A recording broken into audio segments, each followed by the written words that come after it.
Star उत्सव पर देखिए आपके चहीते शोज अब से डीडी फ्री डिश पर। अरे अवस्थी जी, आपको 2 दिन हो गए हैं कमरे में बैठे बैठे, आपका दम नहीं घुट रहा क्या? अरे आधे घंटे के लिए बाहर आ जाइए, कुछ खा पी लीजिए, उसके बाद करना अपनी लिखाई पढ़ाई। ऐसे नहीं मानेंगे आप, मुझे पता है आप कैसे बाहर निकलेंगे। हम भी देखते हैं आज आप कैसे बाहर नहीं निकलते। अरे ये तो सो रहे हैं। अवस्थी जी, एक तो इनकी किताब कलम जैसे हमारी सौत ही हो गई है, इनको इसके अलावा कुछ नहीं दिखाई देता। अवस्थी जी, अरे हमारी तरफ भी तो देख लीजिए। अभी देखती हूँ तुमको।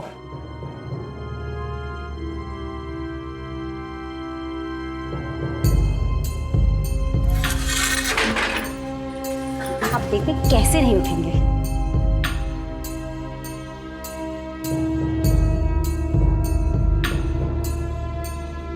अवस्थी जी, अवस्थी जी,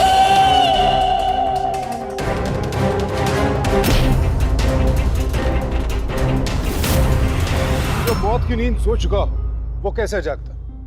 जब प्रमोद की पत्नी को एहसास हुआ कि प्रमोद के सर पर भारी चोट लगने की वजह से उसकी मौत हो चुकी है तो उसके होश उड़ गए। लेकिन इससे पहले कि वो कुछ कर पाती, किसी ने उस पर भी हमला कर दिया। आखिर हो क्या रहा था यहाँ? क्यों कोई एक ही परिवार के 2 लोगों की जान लेने की कोशिश कर रहा था? क्या थी हकीकत? ये देखते हैं।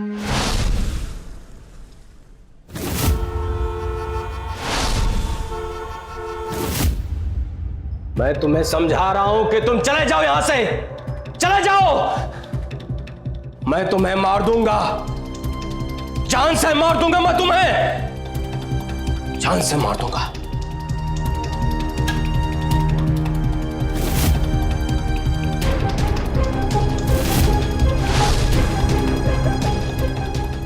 तुम मेरा कुछ नहीं बिगाड़ सकते क्योंकि मैं आत्मा हूं जो अजर है, अमर है। हां, मैं आत्मा हूं, मेरा कोई कुछ भी नहीं बिगाड़ सकता।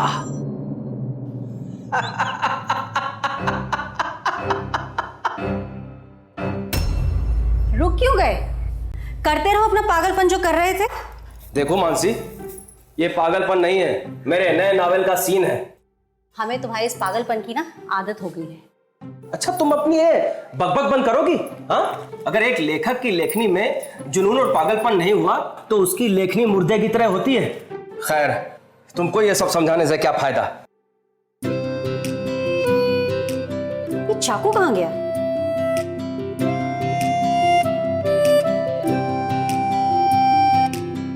तुम भी ना।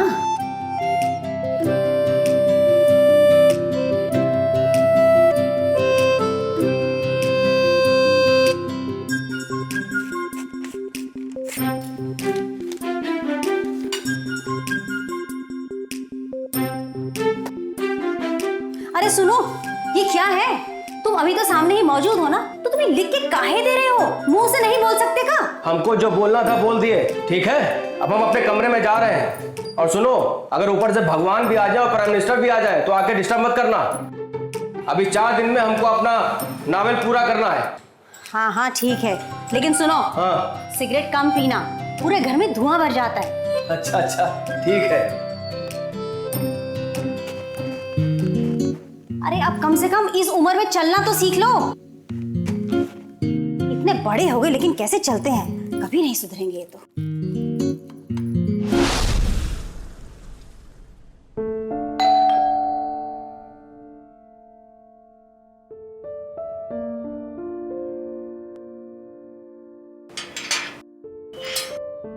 नमस्ते माँ जी। इतनी देर कहाँ कर दी तूने आज?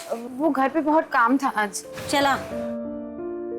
और सुन, सबसे पहले तू झाड़ू पोछा कर, और हाँ, अवस्थी जी के स्टडी रूम की तरफ बिल्कुल मत जाना, वो बहुत बिजी है।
रात को आप ये सब देख के सोते हैं? नहीं नहीं, वो ऐसा कुछ नहीं। झूठ मत बोलिए हमसे। हाँ रेशम देखो प्लीज मम्मी से कुछ मत कहना, वो पता नहीं क्या सोचेंगी। घबराओ मत, हम किसी से कुछ नहीं कहेंगे। Thank you.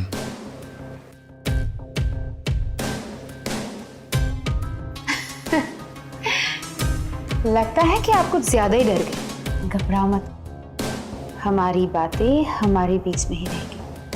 थैंक्स।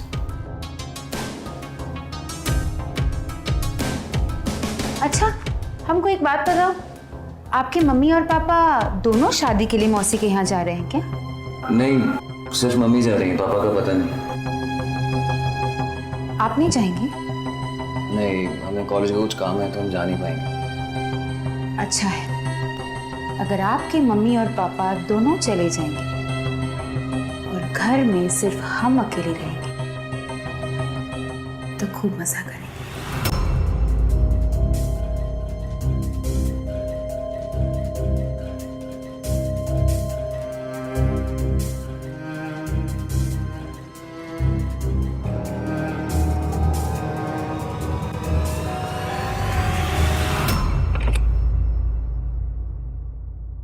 बेटा सुन, मैं जरा मार्केट जाकर आ रही हूँ और रेशम दोपहर में दोबारा आएगी। दरवाजा तू खोल देना, ठीक है? पापा के भरोसे बिल्कुल मत बैठना, वो पता नहीं आजकल किस दुनिया में मग्न हो रहे हैं। मम्मी, अरे बिटिया तू कौन आया? कैसे हो आप? और दामाद जी की कैसे आना हुआ सुबह सुबह आज? वो एक्चुअली हम डॉक्टर के यहाँ आए थे तो सोचा आप लोगों से भी मिलते चले। ये तो बहुत अच्छा किया। आओ बैठो बैठो बैठो। अरे वाह मम्मी, आज तो आपने आलू के परांठे बनाए हैं। सही वक्त पर आइए। अब एक काम कर, दूसरी प्लेट लेकर आराम से खा। आज तो मैं अभिजीत के साथ में खाऊंगी, तुझे कोई प्रॉब्लम तो नहीं है ना? हाँ बिल्कुल प्रॉब्लम है। और अभी तुम्हारी पढ़ाई लिखाई कैसी चल रही है? अच्छी चल रही है जीजू। कैसी हो? बस ठीक है दीदी। पापा कहीं दिखाई नहीं दे रहे, पापा कहाँ पे हैं? तेरे पापा की मत पूछ, 4 दिन में उन्हें अपना नॉवल पूरा करना है, इसलिए भाई वो तो किसी से नहीं मिलेंगे। मैं तो कहती हूँ मम्मी आप ना एक बुक लिख दो और नॉवल का नाम पता है क्या लिखे? लेखक पति।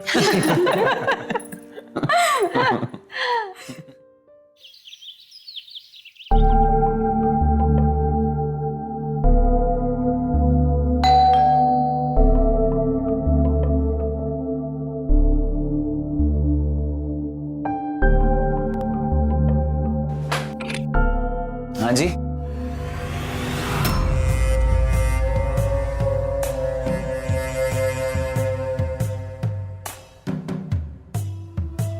कैसी लग रही हूँ मैं?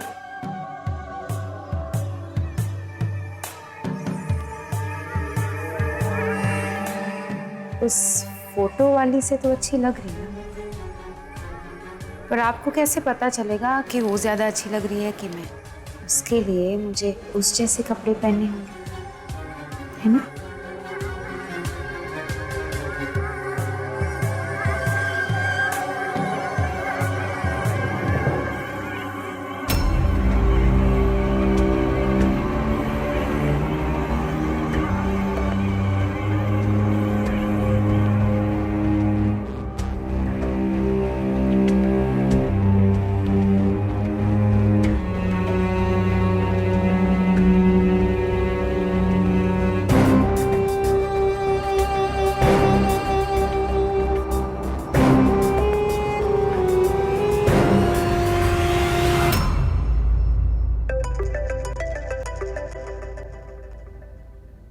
हेलो। हाँ निकल रहा हूँ भाई। हाँ आ रहा हूँ। हाँ आ रहा हूँ।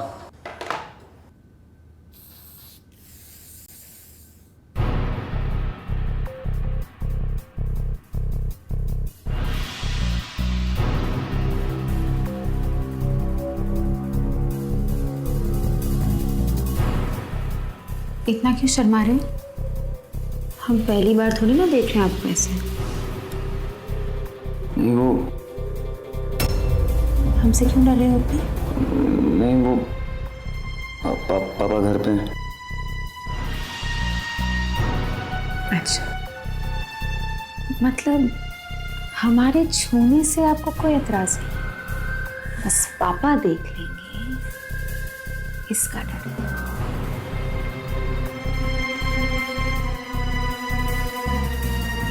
घबराओ मत। पापा अपने कमरे में उपन्यास लिख रहे हैं, यहाँ नहीं आएंगे।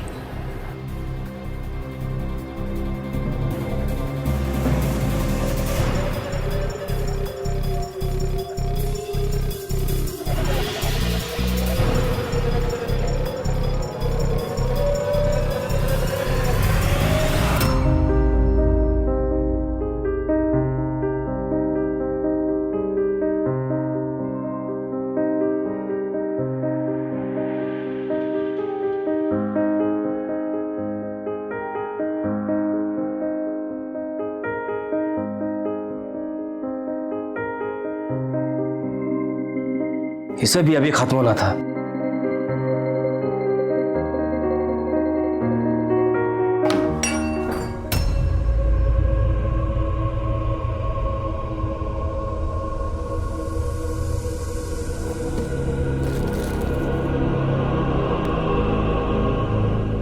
ये भी खाली।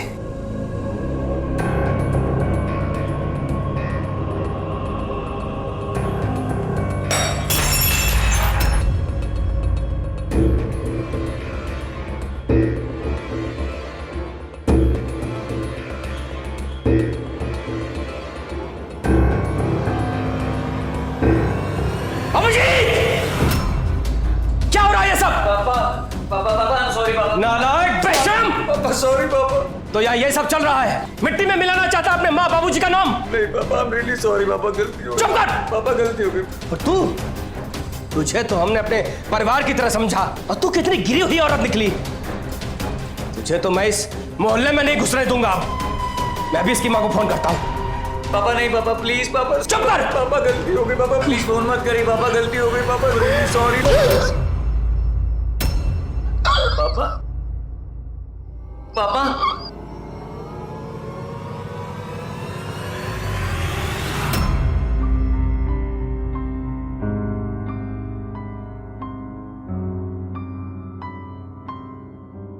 पापा पापा क्या हुआ? पापा पापा उठिए, पापा प्लीज उठिए। उन्होंने पापा को मार दिया। पापा पापा उठिए पापा। कोई मुझसे ऊंची आवाज में बात करे या मेरी बेइज्जती करे, ये मुझे बिल्कुल बर्दाश्त नहीं होता। पापा उठिए पापा। किसे फोन करे हो तुम? एम्बुलेंस को। तुम पागल हो गए? तुम एम्बुलेंस को फोन करे हो? तुम ना ही किसी को फोन करोगे और ना ही इसके बारे में तुम किसी से कुछ कहोगे। पापा मेरे मर रहे थे। जो रोना धोना बंद करो, नहीं तो मेरे साथ साथ तू भी फांसी चढ़ेगा। अब मैं जैसे बोल रही हूँ वैसे ही करो, नहीं तो पुलिस को मैं फोन करके बोलूंगी कि तुमने ही अपने पापा का खून किया है। समझे? समझे?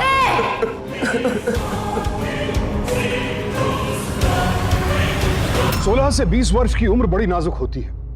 कई तरह के मानसिक और शारीरिक बदलाव हो रहे होते हैं, और अगर बड़े होते बच्चों को सही मार्गदर्शन ना मिले तो उनका गलत राह पर भटक जाना बेहद आसान होता है। अभिजीत भी उम्र के इसी दौर से गुजर रहा था, लेकिन उसने ये कभी नहीं सोचा था कि उसका एक गलत कदम खुद उसके अपने पिता की मौत का कारण बन जाएगा। गलती हम सबसे होती है, लेकिन कई बार एक गलती को छिपाने के लिए हम गलती पर गलती करते चले जाते हैं। यही अभिजीत के साथ हो रहा था, और अब तो गलतियां करते करते वो रेशम के अपराध में उसका साझीदार भी बन गया था। देखो, ज्यादा सवाल जवाब मत करो। मैं जो बोल रही हूँ ना वो चुपचाप करो। किसी भी तरह आज का दिन निकल जाए, रात को उस लाश को कहीं ना कहीं ठिकाने लगा देंगे।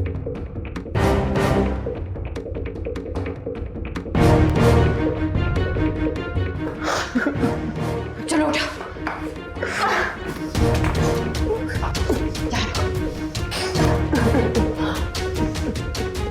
देखो, अब मैं जा रही हूँ। तुम जल्दी से ये दरवाजा बंद करके बाथरूम की खिड़की से निकल जाओ। क्यों? तुम्हारी मम्मी को लेके कि पापा कभी भी इस कमरे में काम करे। अब मैं जा रही हूँ। मम्मी उन्हें भी अभी आना था, ठीक है? तुम जल्दी से निकल जाओ, ठीक है? दरवाजा बंद करो और बाथरूम की खिड़की से जल्दी से निकल जाओ, ठीक है? सुन रही हो ना तुम? I'm sorry पापा। पापा I'm sorry।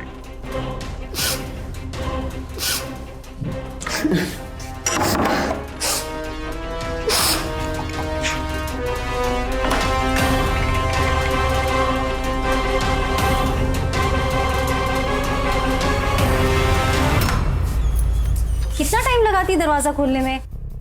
भैया सामान ले आओ। हाँ यही रख, यही रख। ये लो आपके पैसे। माँ जी आप इतनी जल्दी आ गई? हाँ भाई आना ही पड़ा, आज रात जगराता जो है और इतना सारा काम पड़ा है। जगराता? वो भी अचानक? अचानक कहाँ, 1 हफ्ते से तैयारी कर रही हूँ मैं।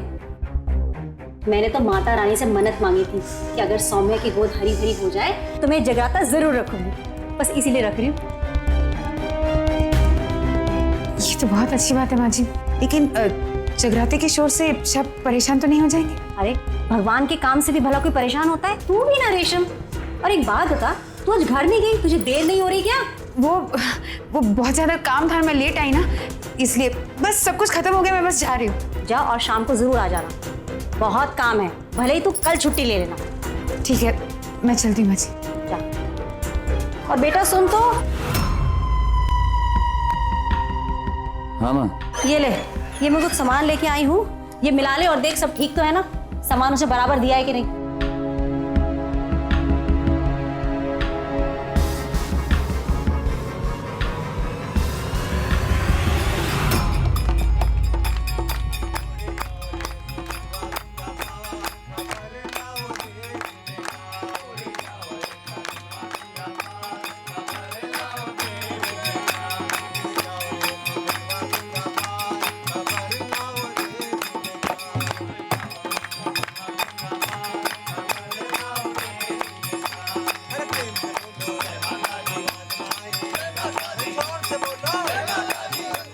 मम्मी कितना अच्छा लग रहा है यहाँ पे, सब कितने खुश हैं। अगर कुछ देर के लिए पापा भी आ जाते हैं ना तो बहुत अच्छा लगता है। नहीं तो बात मुझे समझ में नहीं आ रही, इतना शोर शराबा होने के बावजूद पापा ने एक आवाज नहीं दी है। इतना शांत तो कभी रहते ही नहीं है। आज तो मैंने सिगरेट भी नहीं पिए। मम्मी आप खुद जाके पापा को बुलाइए ना कि वो जागरण में शामिल हो जाए। अच्छा ठीक है।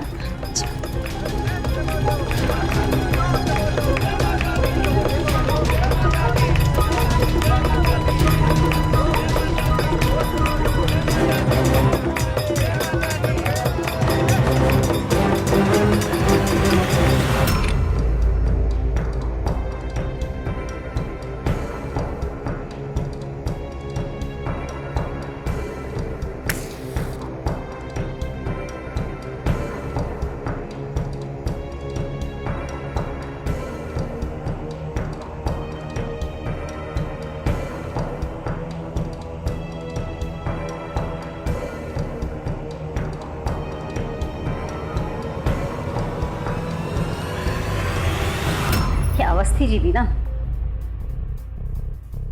अवस्थी जी लो, अभी अभी बाहर आपकी तारीफ करके आ रहे हैं और आपने फिर से सिगरेट पीनी शुरू कर दी। सुनिए मैं ये कह रही कि आप थोड़ी देर के लिए तो बाहर आ जाइए।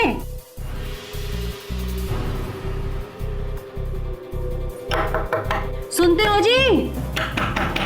अरे कम से कम आरती के लिए तो बाहर आ जाओ। इतनी भी जिद ठीक नहीं है।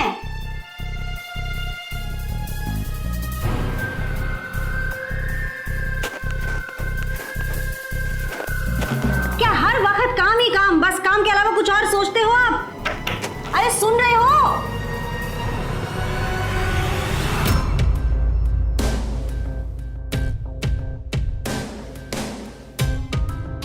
Don't disturb. कलम चलाते वक्त तो जैसे आपके पास शब्द की कोई कमी नहीं है, लेकिन जब बोलते हो तो मुंह पे अकाली आ जाती है क्या?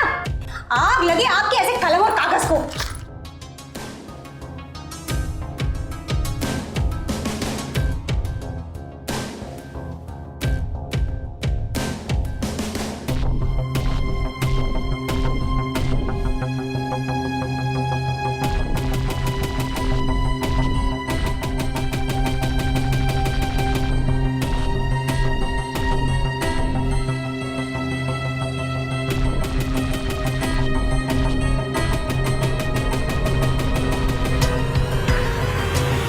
ये लीजिए पंडित जी। अरे वाह, नमस्ते। नमस्ते नमस्ते नमस्ते। अरे सदा सुखी रहे आप लोग, घर में खुशहाली आए। मम्मी अब हम लोग भी चलते हैं। अरे आज तो संडे है, कौन सा दामाद जी को ऑफिस जाना है, तुम दोनों यहीं रुक जाते। मम्मी आप बात तो सही कह रही हैं, लेकिन रुकना बहुत मुश्किल हो जाएगा। घर पे बहुत सारे काम पड़े हैं। ये अपना ध्यान रखना। हाँ चलिए आप अपना ख्याल रखो। आशीर्वाद बाय बाय। ठीक है बेटा, जाओ ध्यान रखना। हाँ? बाय अभी। अरे रेशम, मैं बहुत थक गई, मैं आराम करने जा रही हूँ, और शोर शराबा बिल्कुल मत करना। जाने से पहले दरवाजा लगा देना, ठीक है?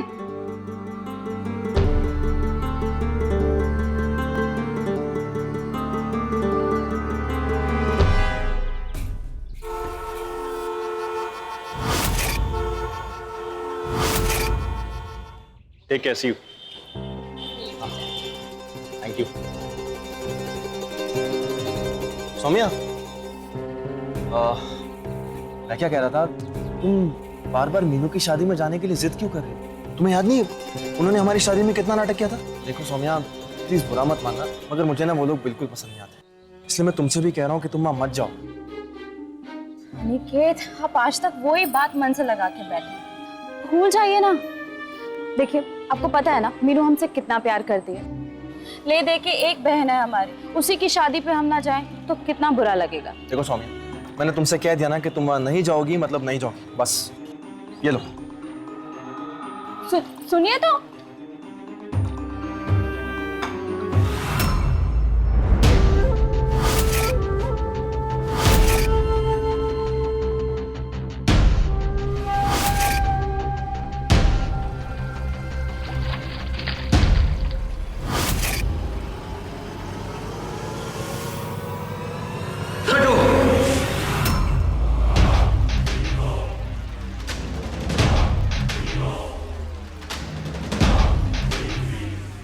देखो, आज तुमने जो किया ना वो दोबारा मत करना, मुझे गुस्सा आ जाएगा नहीं तो।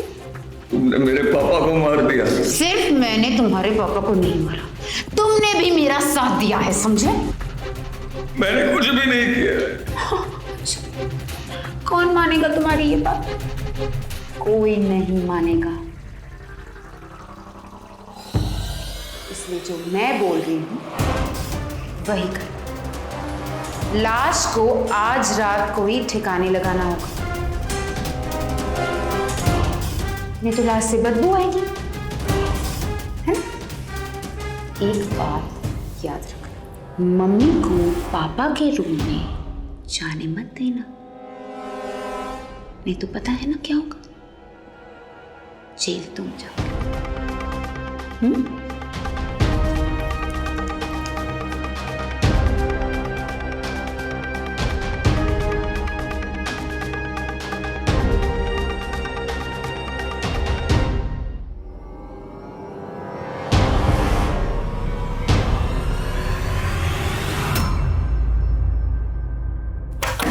अवस्थी जी, मौन व्रत कब तक चलेगा?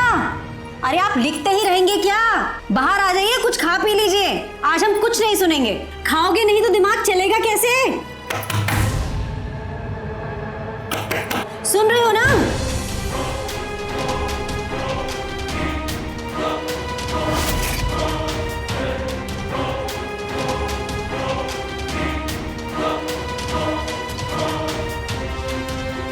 नहीं, आप परेशान मत होइए, पापा खाना खा के सो गए हैं, हमें डिस्टर्ब मत करिए, चलिए आप। शुक्र है कुछ तो खाया उन्होंने।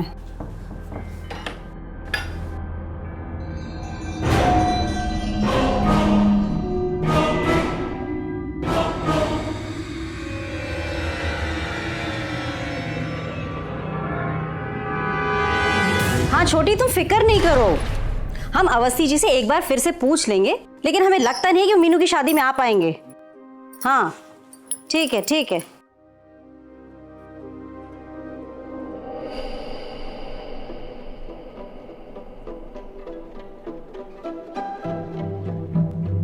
आज तो हम इन्हें कमरे से बाहर निकाल कर ही रहेंगे। अरे ये तो सो रहे हैं। अवस्थी जी, एक तो इनकी किताब कलम जैसे हमारी सौत ही हो गई है, इनको इसके अलावा कुछ नहीं दिखाई देता। अवस्थी जी, अरे हमारी तरफ भी तो देख लीजिए। अभी देखती हूँ तुमको।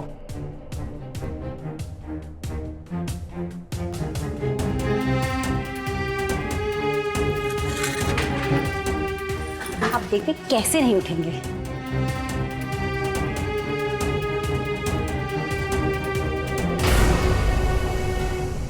अवस्थी जी, अवस्थी जी, अभिजीत, अभिजीत जल्दी आ, अभिजीत, देख तेरे पापा को कुछ हो गया, देख तेरे पापा को क्या हो गया, देख तेरे पापा को क्या हो गया, कुछ कर, जल्दी कर, जल्दी कर, तेरे पापा को क्या हो गया, जल्दी कर। अवस्थी जी, जल्दी डॉक्टर को बुला, अवस्थी जी। कोई फायदा नहीं है डॉक्टर को बुला के, मर चुके हैं पापा।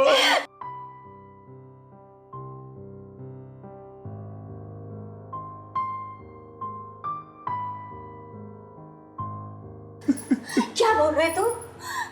तेरे को कैसे पता? तू तो मेरे साथ अंदर आया था ना। बता क्या हुआ तेरे बाबू को? पूछा क्यों नहीं तू? उस दिन जब आप हार गए थे। अभिजीत, क्या हो रहा है ये सब? पापा, बेशरम! पापा सॉरी पापा। पापा तूने क्या किया रे? क्या किया? तूने क्या किया? क्या किया? हत्यारे तूने क्या किया? पापा को खून कर दिया। क्यों उसे मारोगे?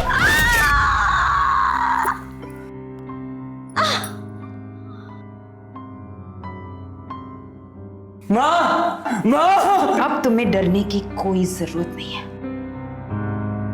मैंने कहा था ना तुमसे, तुम मेरी बात नहीं माने।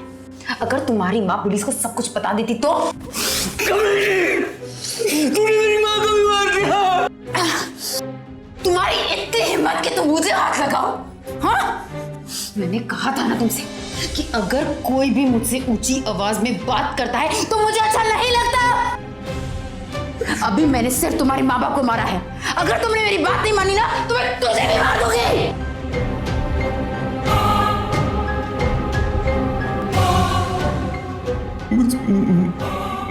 मुझे अगर तुम मेरी हर बात मानोगे तो तुम्हारे साथ कुछ नहीं होगा। तुम्हें पता है ना कि अगर हम पकड़े गए तो हमारे साथ क्या होगा, इसलिए तुम मेरी हर बात मानोगे। हमें आज रात को ही इन दोनों की लाश को ठिकाने लगाना होगा। फिर मेरे साथ भी कुछ नहीं होगा, तुम्हारे साथ भी कुछ नहीं होगा।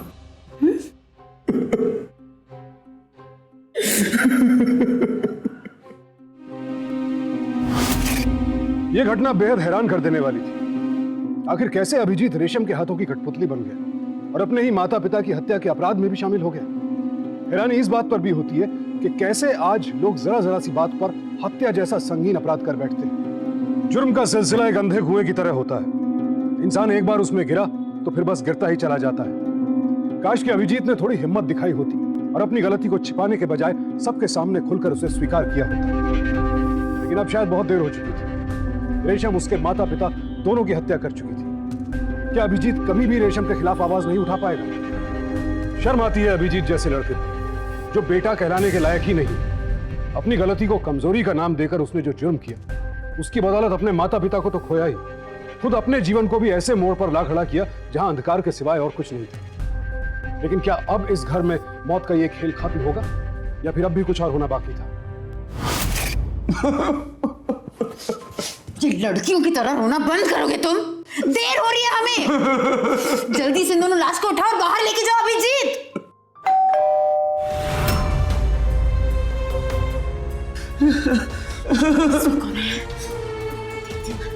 चलो हटो हटो।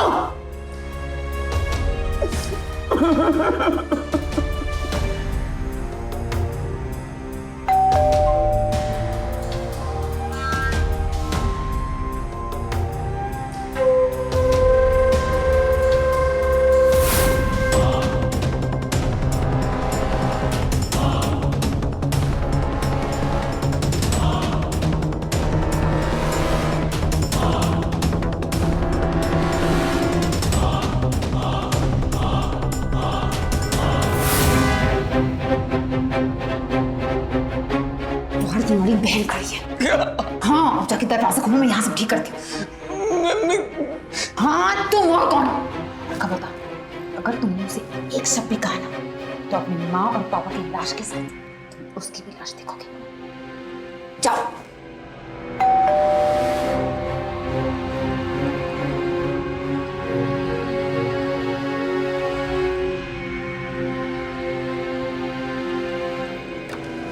कितना टाइम लगता है तुझे दरवाजा खोलने में? दीदी आप यहाँ इस वक्त, मेरा मतलब है अचानक से।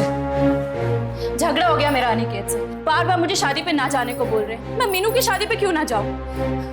तो बस बिना किसी को बताए मैं चली आई। अब कल सुबह मम्मी के साथ ट्रेन पे निकल जाऊंगी। पर मम्मी तो शादी पे जा चुकी है। क्या? पर मम्मी की तो कल सुबह 9 बजे की ट्रेन है ना? नहीं, वो आज रात को 9 बजे की थी। आज रात की थी? ठीक है, मैं उन्हें कॉल करती हूँ। दीदी आप इस वक्त उनको फोन करेंगे तो मम्मी घबरा जाएंगी, और वैसे भी ट्रेन का सफर है उनका, तो वो सो चुकी होंगी ना। हाँ ये तो है, वो सो जाती है। और दीदी बेचारे जीजू परेशान हो रहे होंगे। ऐसे तुम ना छोटी सी बात पर कोई लड़के घर छोड़कर आ जाता है। अब चलिए मैं आपको घर छोड़ के आता हूँ। मैं कहीं नहीं जा रही हूँ, और वैसे भी जब तक अनिकेत खुद मुझे लेने नहीं आएंगे मैं कहीं नहीं जाने वाली। दीदी इतना गुस्सा ठीक नहीं है। देख अभिजीत, तुम मेरे मामले में कुछ ना ही बोल तो बेहतर होगा। वैसे तुझे मेरे यहाँ रहने से कोई दिक्कत है क्या, जो मुझे बार बार वापस जाने को बोल रहा है? नहीं दीदी ऐसी कोई बात नहीं है, मैं तो बस आपको समझा रहा हूँ कि ऐसी छोटी छोटी बातों को ना बढ़ाते नहीं है। खुशी खुशी अपने घर चली जाइए। मुझे कुछ मत समझा प्लीज। दीदी रेशम, तुम यहाँ इस वक्त? वो माँ जी घर पे नहीं ना, इसलिए हमें यहाँ रुकने के लिए कहा है। साहब और अभिजीत को खाना देना है ना, इसलिए। मैं आपके लिए चाय बना दूं? नहीं, मुझे कुछ नहीं चाहिए, मैं बस आराम करूंगी। ठीक है, तो आप माँ जी के रूम में आराम कीजिए। ठीक है।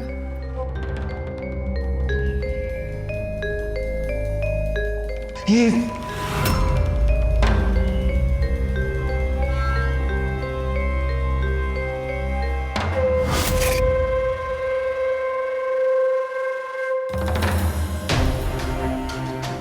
सो गई।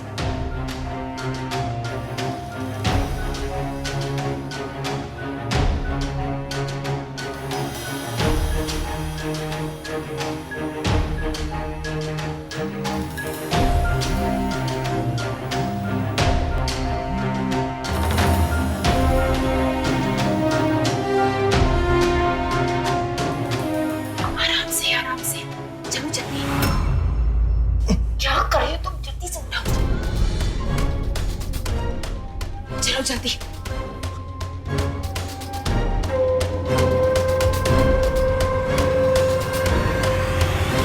ये क्या हुआ?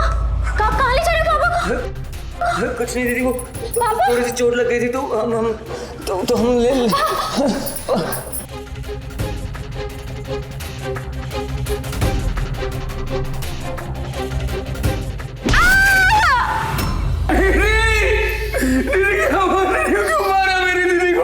दीदी मैं आपको कुछ नहीं होने दूंगा, मैं आपको हॉस्पिटल लेके चलता हूँ।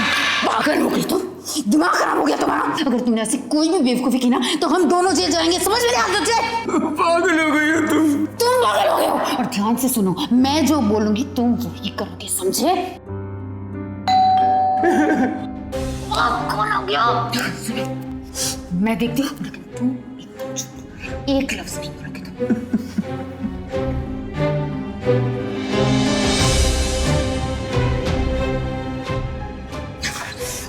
भी आना था कि तुम्हारे जीजा भी आ गए।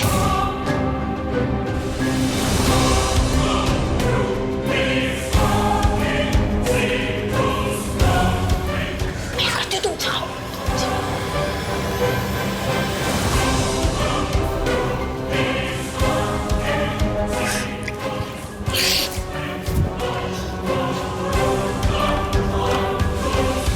जीजू दीदी ने कहा है वो इस वक्त आपसे बात नहीं करना चाहती, इसलिए आप यहाँ से चले जाइए। लेकिन तुम्हें कैसे पता चला कि हम बाहर खड़े? हाँ वो उन्होंने आपको खिड़की में से देख लिया था, तो उन्होंने मुझे बोला ये मैसेज मैं आपको दे दूं। ऐसा कहा उसने? जी। तुम भी उन्हें मैसेज दे दो कि जब तक वो खुद नहीं आती हमारे पास हम कहीं नहीं जाने वाले, हम यहीं खड़े। जैसी आपकी मर्जी।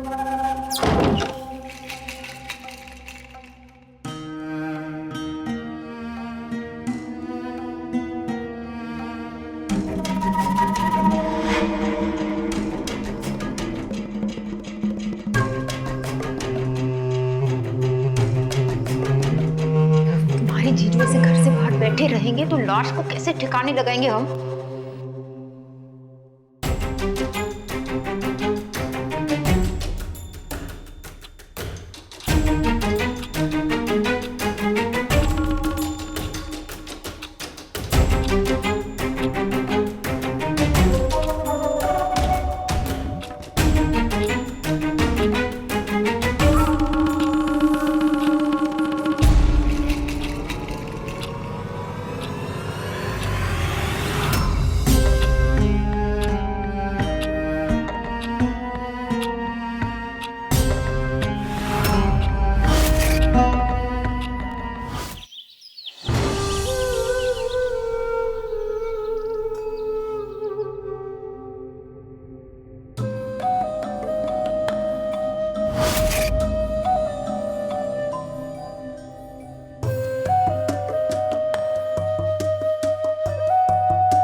पापा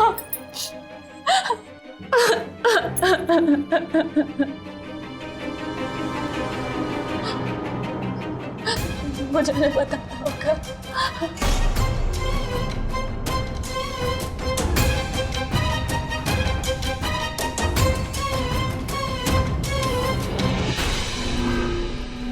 जीजा जी, तुम आप दीदी से बात किए बिना मानोगे नहीं ना? तुम कब आई? वो माँ जी नहीं है ना, इसलिए मुझे यहाँ रखा है सब कुछ संभालने के लिए। आप अंदर आइए ना। हाँ।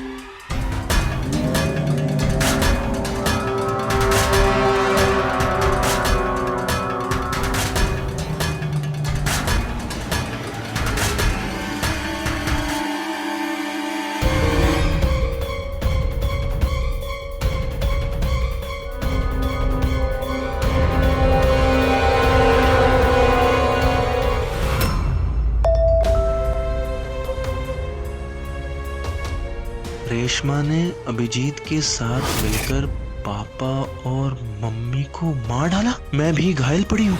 रेशम, तुम रहने दो, अभी हमें ऑफिस का एक अर्जेंट काम है तो हम चलते हैं। सौम्या से शाम में मिलेंगे, ठीक है?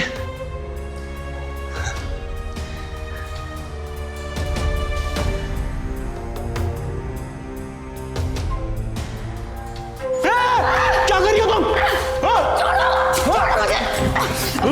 तुम समझती क्या हो ना आपको? हमको पता चल गया हमें। तुम दोनों ने मिलकर मम्मी पापा को मार डाला। तुम्हें छोड़ेंगे नहीं। छोड़ो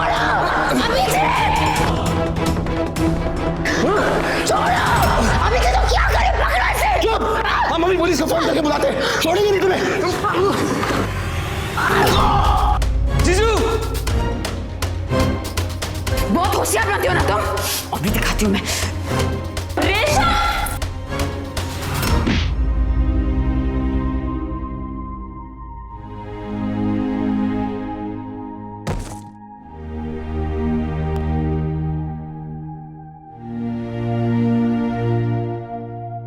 तुम ठीक हो ना अनिकेत?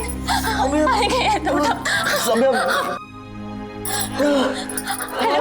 Hello police.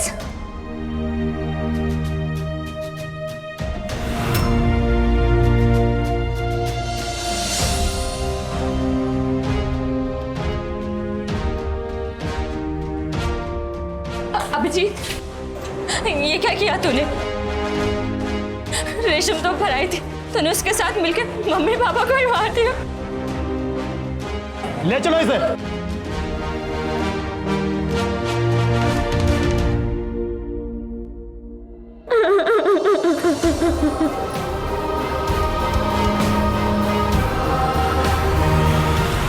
आखिरकार अनिकेत की सूझबूझ और सौम्या की हिम्मत की वजह से असली गुनाहगार पुलिस की गिरफ्त में आ ही गए। रेशम को प्रमोद और मानसी की हत्या के लिए और अभिजीत को इस जुर्म में उसका साथ देने के लिए आईपीसी के सेक्शन 302 और 120 के तहत उम्र कैद की सजा सुनाई गई। अभिजीत को अपने जाल में फंसाकर और उसे उसके ही माता पिता की हत्या के अपराध में साझेदार बनाकर रेशम ने जो अपराध किया है, उसकी जितनी भी निंदा की जाए कम है। अगर अभिजीत ने अपनी गलती छिपाने के लिए रेशम का साथ न दिया होता तो आज उसने यूं अपना और अपने परिवार का जीवन तबाह न किया। इसी के साथ अब मैं सुशांत सिंह आपसे विदा लेता हूं। फिर मुलाकात होगी ऐसी एक और सत्य घटना के साथ। सावधान रहें, सतर्क रहें, सुरक्षित रहें। देखते रहें सावधान इंडिया, फाइट बैक।